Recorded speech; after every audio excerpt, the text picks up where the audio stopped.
We have an amazing panel who will be talking all things wheelchair basketball, including the recent Paralympics. But first, I'd like to introduce our host for today, Johna Meisens. Janna is a two-time Paralympian, including a gold medal with the USA team at the 2004 Paralympics. Janna went to the University of Illinois and wrote her master's thesis on athletes and disabilities. She's also played and coached all over the world. Now, you won't believe it, but Janna won her Olympic gold medal in 2004 against Australia. Ugh. However, we won't hold it against her because we are now very lucky to have her as the head coach of the New South Wales Institute of Sport wheelchair basketball program and assistant coach for the Gliders, where she's growing and building the next generation of athletes to win a gold medal for Australia. Now, before we begin, I'd like to mention that this festival is co-funded by the New South Wales Government and Basketball New South Wales as part of the New South Wales Legacy Program. A big thank you to Spalding, the official ball partner to Basketball New South Wales, and the 2022 FIBA Women's Basketball World Cup. This time next year, the Opals will have home court advantage playing the World Cup in Sydney. Go the Opals. Finally, if you have any questions, please type them in the chat box and we'll try to get to them at the end. I'll hand it over to you, Janna, to introduce some of our incredible wheelchair basketball athletes and coaches who did us proud in Tokyo. Excellent. Thank you, Lauren. I'm so excited to be here. Let's see. All righty. Well, we are thrilled to have you join us to hear about a wrap up of our Paralympics. We're hopefully some of you are able to watch the games on Channel 7 and got to see our rollers and gliders play the game that we all love. I just want to introduce our current athletes and a coach that are still in quarantine. So still a couple more days before they get out and to see the sunshine here in Sydney or here in Australia. We have Tom O'Neill-Thorne, who's a two-time Paralympian from Darwin and played in the Spanish League for over 3 years. So he's been on the rollers for a number of years now. We have Ella, who is a first-time Paralympian, and she's originally from Victoria, but lives up in Queensland. She, in addition to playing with the seniors team, she came and played 2 times with the under 25s in 2011, 2015, silver medals at those competitions. And then we have Georgia here. She's the captain of the Gliders. This was, again, her first Paralympics. She has also represented Australia at the Worlds along with her teammate Ella in 2018, and also came through the under 25s and received a silver back in 2015. And then lastly, we have Sarah Graham. She's played able-bodied 13 years with the Women's National Basketball League and finished up with the Sydney Flames. After that, she's transitioned into coaching and coached wheelchair basketball at NSWIS, men's and women's, and currently is down at the AIS with the Center of Excellency. So very looking forward to hearing you guys' thoughts on your recent time in Tokyo. So welcome, everyone. Before we hop into what happened there, I want us to explain a little bit about wheelchair basketball and what's the difference between wheelchair and the running game. So Georgia, from an athlete's perspective, can you talk about who's able to play wheelchair basketball? Yeah, sure. So I actually used to play able-bodied basketball and transitioned to playing wheelchair basketball in about 2013, 2014. And I can have what's called hip dysplasia. So I can still walk, I can still, but because I have loss of range and loss of movement, I can play wheelchair basketball. So anyone can play wheelchair basketball in our national leagues. So you don't have to have a disability at all, especially in the Women's National League. But then if you have some kind of knee problems, foot problems, hip problems, you can also be classifiable like me. And then it varies down. So you get a classification point system. So I'm a 4.5, meaning I'm like the least disabled, and it goes down to a 1. Excellent. Thanks, Georgia. Before we get into classification, you're right. Wheelchair basketball is unique, is we need all these different people with disabilities, those that can walk down to those of Paralympic, down to paraplegics. But in terms of, I want to pass to Ella first to just give us big picture. How is it the same court, travel? How do you travel in wheelchair basketball? Tell us the difference from an athlete's perspective on the court. Yeah, so wheelchair basketball, everything's the same. The hoop's the same size, the court's the same size. we often get people who are like, what, the hoops the same size? We're like, yeah, we just have to be super strong, traveling. So in able-bodied basketball, it's 2 steps, and then you either have to pass, shoot, or dribble. Is you correct? I'm not technical savvy in able-bodied basketball, but in wheelchair basketball, we can put the ball in our lap, and we have 2 touches of our wheel. So we can go like 1, 2, and then either the same thing, pass, shoot, or we can continue our dribble. So there's no double dribble rule either in wheelchair basketball. So if we stop, we can continue on with the ball in our lap, as long as we only have 2 touches of our wheels. Excellent. Thanks, Ella. And then Sarah, from a coaching perspective, how is wheelchair basketball different from an able-bodied basketball? Like Ella just touched on, same court, same hoop, same rules, bar the travel. For me, the biggest change was, navigating around how, you push a chair around the court, and how you can't just run through someone like you can in able-bod. You got to sort of maneuver around. And then I guess for me, the different parts of the chair that you can go and hit someone with and what you can't. So the differences in foul and where you can hit someone, can't hit someone, sorry.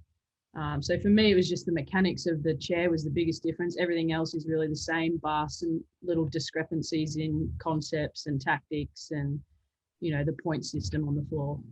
Yeah, exactly. That point system. It's not just putting Tom in for Ella. You have to make sure that the points match up so that you don't get a technical in terms of just putting in forwards for forwards. You have to kind of match those numbers and making sure out on the court, 14 point, you don't go over 14 points based on everyone's disability. So yeah, a bit of a math challenge on the side, on the side of the court. And then Tom, where can you play wheelchair basketball? Yeah, there's probably two of the biggest differences between able-bodied basketball and wheelchair basketball are the Australian and the American leagues. In able-bodied basketball now, you can see it in Australia. It's incredible with the National Basketball League, a fully professional, where wheelchair basketball in Australia is still kind of coming through the ranks. So it's basically fully amateur at the moment. And then in America, we don't have a giant NBA, multi-million-dollar contracts getting dished out, unfortunately. But luckily, there still are plenty of opportunities to play wheelchair basketball. As was touched on earlier, like you went you were from the USA, but you went to college in the States, so you can get full scholarships. One of my good mates, Clarence Grogan from Darwin's over there at the moment doing his 5th year. It's a full ride scholarship, so you can play over there and get better, and the experience is really high because they attract a lot of international players. But then if you do want to play professionally, you can. In Europe, basically, most countries, you've got Spain, Germany, and Italy is the 3 main ones, but you can also go to, your France or your Turkey and earn money and play over there. So there are definitely opportunities to make it your life. You unfortunately just have to leave Australia, but then fortunately it's, you got to go and live either in the States or in Europe, which is pretty cool. Excellent. A lot of opportunity out there. Now, just in terms of, I know my own story, everyone, it's finding out about the game and that you can play wheelchair basketball. So I'm wondering if each of you, Tom, Georgia, and Ella, can just give a little bit about what your story is. Georgia stepped on it a little bit before that she played able-bodied basketball, but how did you find out you'd play? So I'll start with Georgia, Ella, and then Tom, about just your own kind of how you found out about it. So I was about 18 when I found out I couldn't play able-bodied basketball anymore. And at first I was like pretty devastated that I couldn't do that anymore. But luckily an old teammate, her cousin played wheelchair basketball, and she had a similar situation to me where she could still walk, but couldn't run. And so she suggested that I play it. So I got in contact with Jerry Hewson, who used to be the coach of the Australian women's team, but was also coaching a National League team. And he got me to come to training. And yeah, the rest is history. Excellent. That's great. How about you, Ella? So I was born with my disability, which means that I haven't known any difference. So wheelchair sports for me has kind of been basically my only opportunity. But I first played wheelchair basketball because I was doing wheelchair racing, and I honestly hated athletics. I thought it was so boring, just running around in a circle, like, going around the track, couldn't talk to anybody. So then we found wheelchair basketball, and it was so great because, it was the team aspect. I don't have to preach to you guys how good basketball is, but I found wheelchair basketball after getting incredibly bored with athletics. So that was my journey. Excellent. We all can relate to that. Yeah. And similar to Ella, I was born with my disability, so it's kind of always been a part of my life. I'm lucky where I was part of a very athletic and active family. I still always thought that I would play. I always wanted to play for Australia. I always thought it'd be either cricket or rugby. Unfortunately, you can't play really either of those in a wheelchair. And it wasn't until I was around, I think, 9 or 10, there happened to be a tournament in Darwin, and the Australian team were there, and they were playing, I think, against Iran and Japan. And that was the first time that I saw wheelchair basketball, and really fell in love with it. I don't know how many people have seen the sport, but it's pretty exciting, especially in person. And back then the Australian team were pretty physical, so it would have been extra exciting especially for a 9-year-old to watch. And I think I was playing tennis at the time, and tennis is fun, but I definitely love talking to people, and it's a bit hard to talk to other people when they're on the other side of the court. And then I saw basketball and how fun it was, and just kind of picked it up from there. Excellent. Yeah, that's great. I still remember the first time I got in a chair, and I just went, wow, how fast I can move and pass around and do all this excitement. Saw freedom by playing on the basketball court. Absolutely love it. Now let's talk about the first time you put on the green and gold, and what that felt like. So Georgia, do you want to, we'll just go around again, Georgia, about the first time, about that aspirin, looking at green and gold and what it felt when you got that number on and all the flutters, anything with that. Can you remember that moment and share it with us? So I think my first time that I actually played in a game for the Gliders was at a Saka Cup, which was like a friendly tournament, and it was pretty overwhelming. I don't think I'd ever really expected that I'd be in that position where I could put on the green and gold, and it was very overwhelming, but it made me incredibly proud to be able to represent my country. Excellent. And now that you're captain of the Gliders too, how was it this last time putting that green and gold on and going on that world at the Paralympics? I think it was just that, but times 100, I guess. Like, I think there's nothing like a Paralympics, and even the kind of strange Paralympics that this was, it was still, I mean, it's the biggest stage in the world. How about you, Ella? Yeah, I guess putting on the Australian jersey is super special, and I don't think there's any, I don't know if I have any words in my vocabulary that could describe the feeling it is, especially for a Paralympics. Like, we've all been to junior worlds, and putting on a jersey at junior worlds is super special, but I think the Paralympic Games, like, we're playing against the top 10 teams in the world, and to represent our country at that level is, I don't know, I honestly have no words. And how about you, Tom? Yep. Oh yeah, sorry. For me, for the first time I put on an Australian jersey, I was pretty young. I was 15 years old. I think actually I had my 15th birthday on the day. And similar to the Gliders program, the role is like very steeped in history of winning and winning medals. And when I came into the program was when there, with some of the greats of our sport were part of the team. And I was kind of coming in as this little kid. So I remember the first time that I put on the jersey, and I think the word I'd use was probably terrified. Because it was, for me, I was like, what is going on? Like, almost felt out of place that I should be there. But I was lucky to kind of establish myself in the team. And before my first Paralympics, win a gold medal at the 2014 World Championships. And I kind of established myself in the team. So then when I came to the Paralympics, as Georgia said, it's the biggest stage, similar to the Olympics. There's nothing really bigger than that. So there's nothing that can really prepare you for, the moment that you first put on the jersey and then, wheel out onto the court. And, I was lucky to have my first one in Rio, and Brazilians are pretty crazy. So to have a full stadium packed out, going wild was, that's something I'll never forget, that feeling for sure, which was, well, I'd just like to say this one was so strange, because you could just tell that, the Japanese people were ready to have such a good games. And then it was almost a bit very sad to kind of wheel out into an empty stadium and just know that it would have been like something unbelievable. Thanks. Now, and you're right, these games were unlike any other games. And I just want to talk about some of that preparation and possibly some of the challenges heading into that. Sarah, from a coaching perspective, do you want to talk to that, please? Yeah, I mean, I think I lost count of how many camps got cancelled in the lead up to it, just with obviously COVID.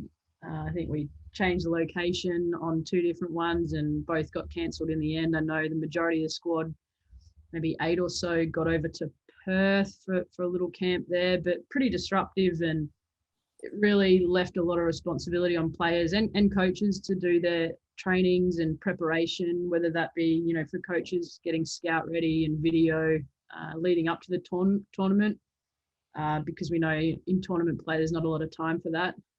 So really disruptive one, but I think left a lot of responsibility on the girls to do their own work. I think they did a great job of that. Yeah, like I said, when things just continuously get cancelled, even a pre-camp in Cairns, which was meant to be before departure, for us that was really disruptive. But I think that's the way of the world now, and we've got to make the best of what we can with what we've got at the time. In Georgia, from an athlete's perspective. Yeah, I mean, like Sarah said, it was really hard. I mean, we only had 2 gliders in Sydney, where I'm from, and so you can't really do any kind of team-oriented training. So it was a lot of just like individual shooting, individual pushing, that sort of stuff, which made it really tricky. And then I think going then into the games and really only having maybe 5 days before games started. And then we hadn't played an international game at all since, I think, end of 2019. So, I mean, it wasn't ideal going straight into playing against some of the best teams in the world when we hadn't had that preparation. Yeah, it was interesting. And I think all administrations are trying to do the best for everyone. You guys were supposed to have a couple camps leading into it. That got canceled, shifted. We're supposed to head into Tokyo on one date, try to bring it forward so that you were able to get a little bit more time together at the team, and then have some, I think you guys both had the friendly against Spain to at least get something underneath your belt. The gliders were able to play some of the men's teams because our under 23s are getting ready for Worlds. That's been postponed. So you guys were luckily able to get some games in that way. However, the men, they're really under 23s wouldn't push you. So you guys any games that you had together, was it that qualifiers for the competitions back in December 2019? Tom, from your perspective, the challenges leading into you now, the rollers are on a different journey than the gliders, just that they're a bit more established and a bit louder. There's a lot of people that this is their third time at the Paralympics, 5th time at the Paralympics, versus the glider there's only 2. So different kind of journeys and preparation, but still challenges. For sure. And sorry, that's my Do you have to take a COVID test? I just took my test, and that's my daily doctor checkup. Sorry about that. Yeah, with us as well, we have five of our boys were based overseas as well. So I think that was another problem with us, is even when we did have a camp, usually sometimes would have like a maximum of 4 to 5 of our key players, which is good for the development in the future, because it meant that, you know, there's kind of players that are trying to push into the teams could come to camps and come to maybe 2 or 3 more camps than they usually would. And then on top of that, for our final selection camp, 2 of the boys actually got out of this hotel quarantine the day before the camp started, Yannick and Bill. And now looking back on that, it would have been, I don't think I could have done that. That would have been an absolute mess. That would have been exhausting to come from this. I think they had access to a couple like gym equipment, but it still would have been a bit tough.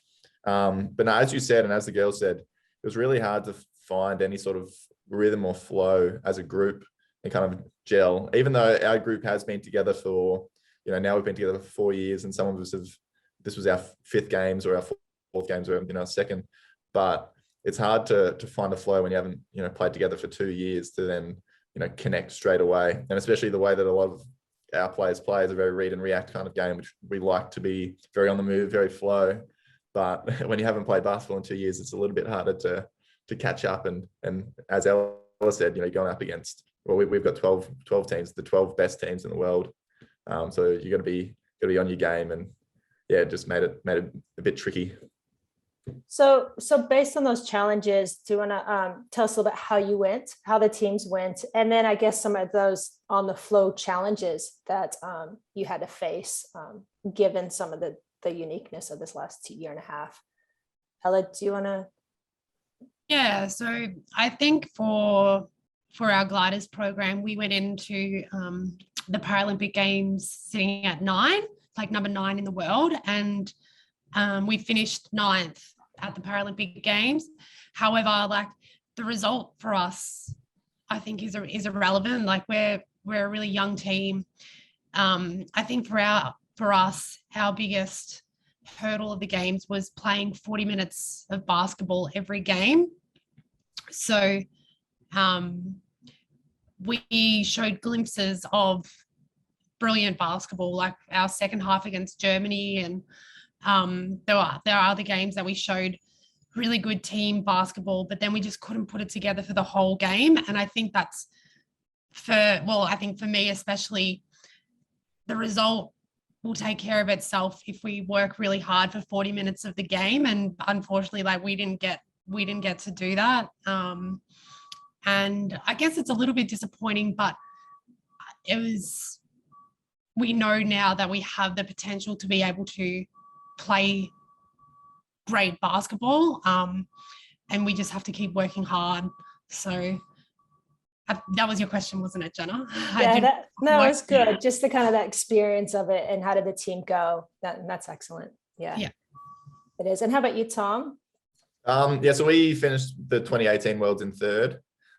And our next goal definitely was to be back on the podium and to win the gold medal was our main goal. Even though our camps were disrupted when the team was together and when we were kind of clicking, it did feel like we had the opportunity to do that. And we felt like we had the opportunity to roll over any team as well. Unfortunately, we didn't do as well in our pool games as we would have liked, and that meant that we had to go up against the hosts in the quarterfinal, and they were really clicking.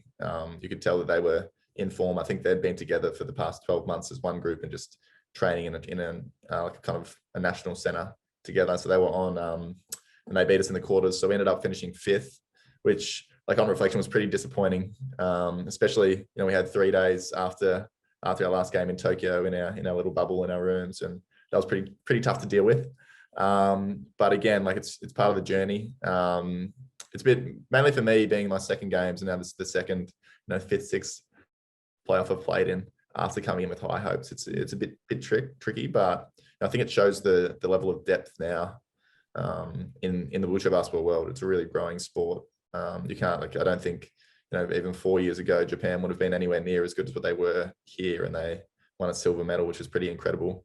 So I think it just really shows the strength of wheelchair basketball across the world, and kind of where it's come. And it really shows, the level of detail and the strength you have to win a medal at a games. It's not just, you can't just rock up and win a medal. You have to put in not only the hours of work at home, but then when you get to the tournament, make sure that you're mentally and physically prepared. No, I have to, sorry, pop in here that someone who has the gold medal, first games, I came in 5th, and then we came in second at Worlds, lost by 3 points. And then you take the gold before, and even all that training, it really is, all the planets need to be aligned. There's so much that goes into it, from every single person, all the 12 players and coaches being on where they need to be. But also it's that mental preparations. The Paralympics are from a whole nother level of distractions and managing and reserve. And if you do go all the way to the end, that's a full 10 games. And one big difference from able-bodied, the Olympics from the Paralympics, is the roller, the gliders, they're scheduled. They played a game at 7 o'clock one night or 5 o'clock one night, and then they're up the next morning playing at 6 or 7 a.m. But then you have to leave before 6 to get there. So you're backing up and playing some games right after. The men played 5 days in a row in their pool play, had a day off, and then got into it. So they're really, that recovery, that hydration, that nutrition, that mental rest, everything, all that needs to be tick, tick, tick right on to be able to play at the very end. And it's pretty full on. So, but each of these experiences, you're learning more and more, and tweak. And hopefully we're going to get the chocolates come soon. You know, the gliders will get there, and so will the rollers. Now, can you say a highlight? You know, what was something that you're taking away from the games, from your experience? Sarah, do you want to start with the highlight from the games? Oh, I'm not good at narrowing things down to one, but for me, just the whole experience of being at a Paralympics, you know, despite it being a very different one, I'm sure, to the past, but I think rolling up to a game and just being with the group and, you know, in the Aussie colours, getting out onto the floor and just, even though there wasn't a crowd, for me, that was pretty special. And then coming back to the village and, you know, just being around the Aussie crew was really, really cool. And just that feeling of togetherness with a whole, you know, the team within a team is something I'll never forget. It was a really special experience. You know, and even though we definitely didn't win as many games as we would like or perform as well as we would have liked, I think just that the feeling of togetherness to me, being in that Australian team with people striving for the same goal, was something really, really cool. Thanks, Sarah. How about you, Georgia?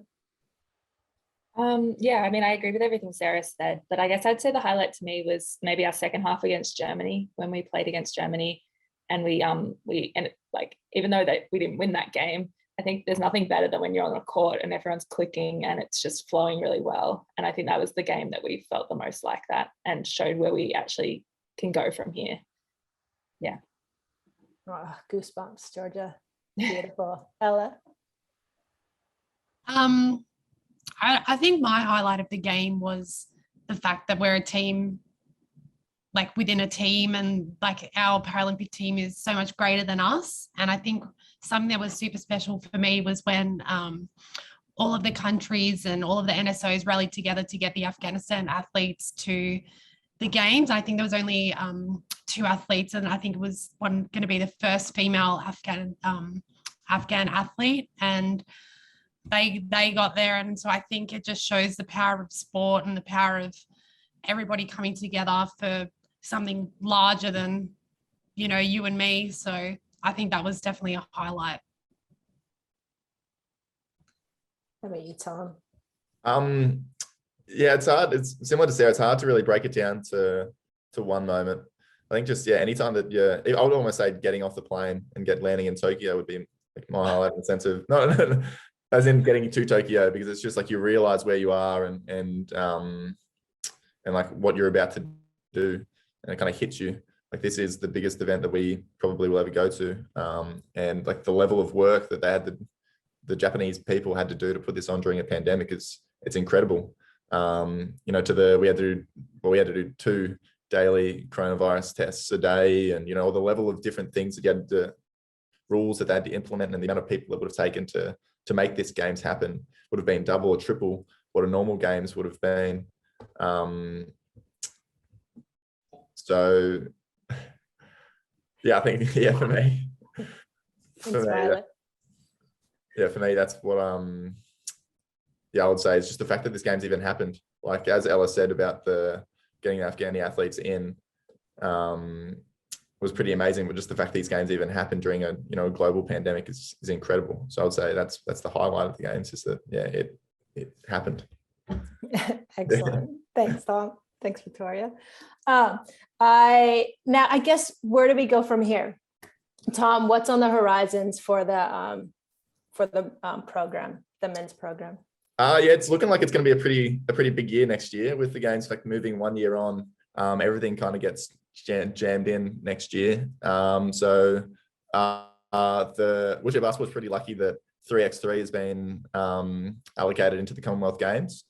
So that's on next year, which is super exciting. Hopefully I put my hand up for that. So hopefully I get a call up, because we've never been a part of the Commonwealth Games before. So it's going to be super incredible to be in another environment, I guess. But on top of that, we also have our World Championships happening in Dubai at the end of the year. And I've got a feeling that there's probably about 2 or 3 other tournaments that are going to happen overseas. So there's going to be a lot of probably this quarantine, unless the rules change. But I think it's Commonwealth Games qualifiers are in January, and then our actual qualifiers for Worlds are in March later the year. So it's going to be a busy time, a lot of hotel quarantine, and a lot of airplanes again. Yeah. And then Ella, can you tell how people can get involved if they're keen to play? Yeah, so wheelchair basketball is available, I think, in every major state and sort of like capital city. So in Queensland, we have like a local competition and come and try days on the Gold Coast and in Brisbane. And then in New South Wales, I'm pretty sure you have like your come and try days, and through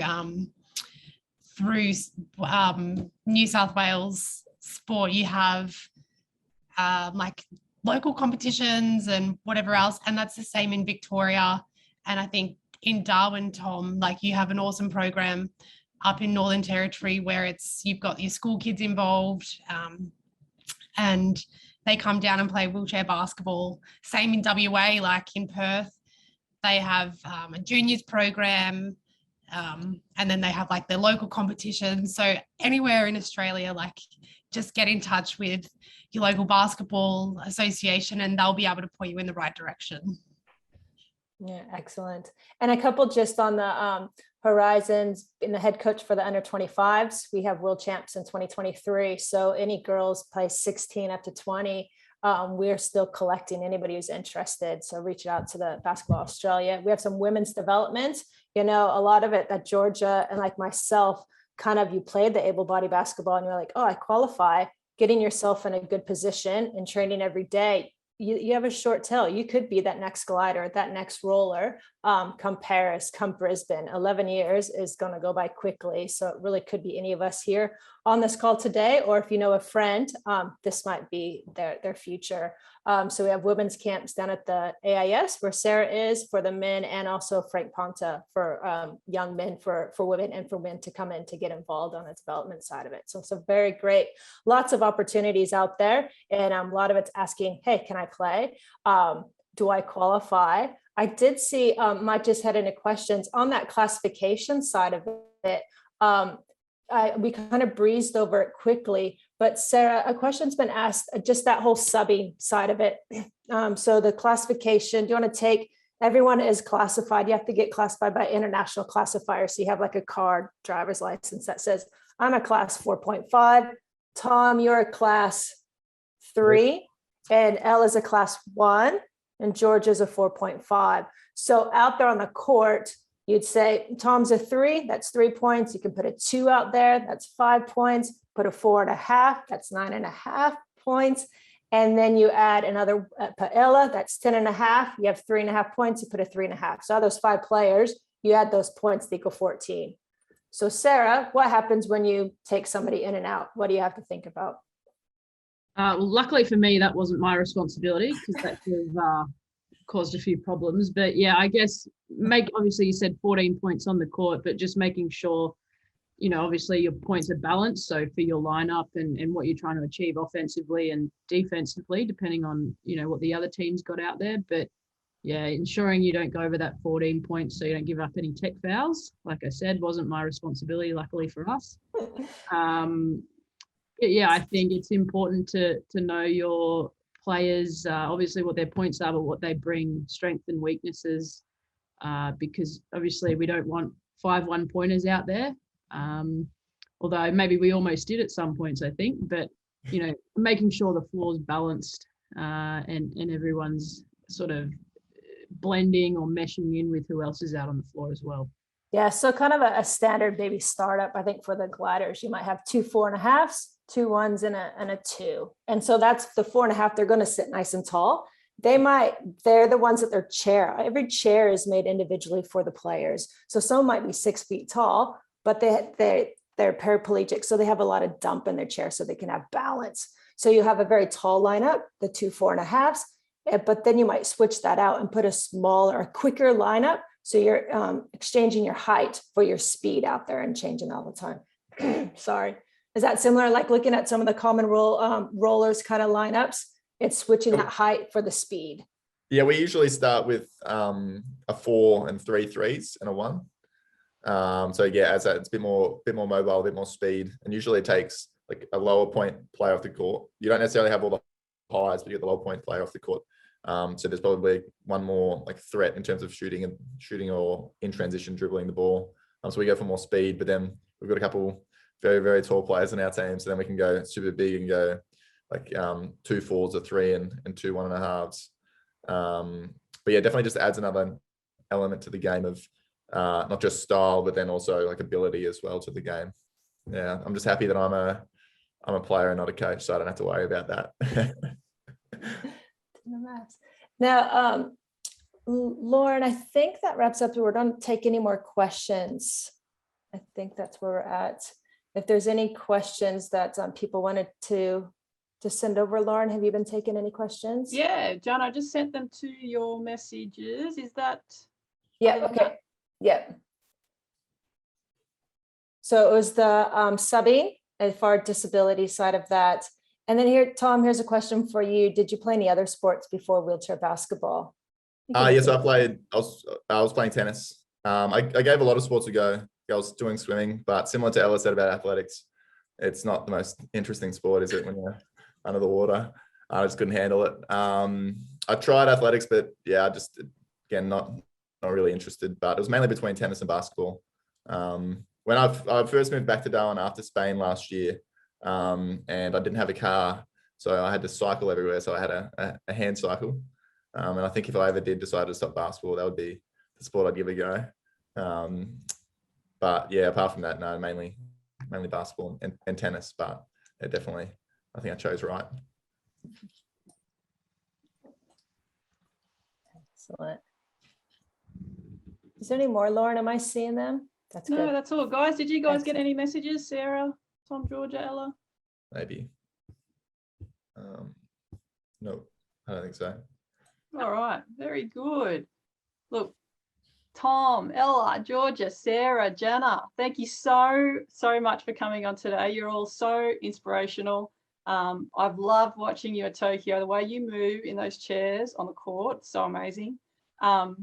Look, good luck for the future. I can't wait to see the gliders and the rollers back on the court. And you know what, I really encourage everyone who's watching to get out to a stadium and have a go wheelchair basketball. Grab a friend. I sure will be doing that, that's for sure. Any final comments, guys?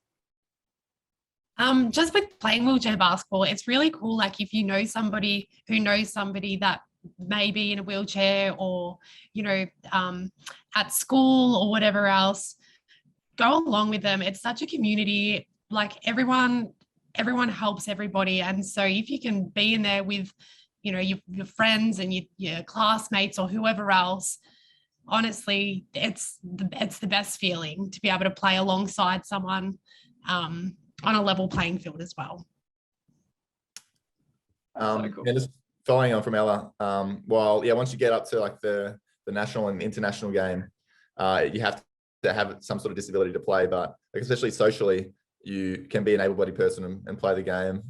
You know, Adam from basketball NSW, he played up in Darwin for a little bit, so I'm sure he can attest to how fun, but also how difficult it is to play. But it also adds to your skills as well, because you're sitting down and trying to shoot a basketball or trying to dribble while having to push around. Yeah.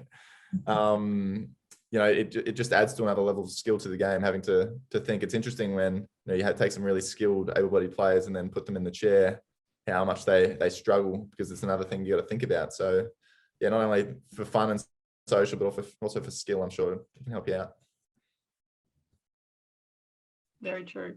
Very true. Well, that's it from us. Thank you everyone for joining, and enjoy the rest of your day.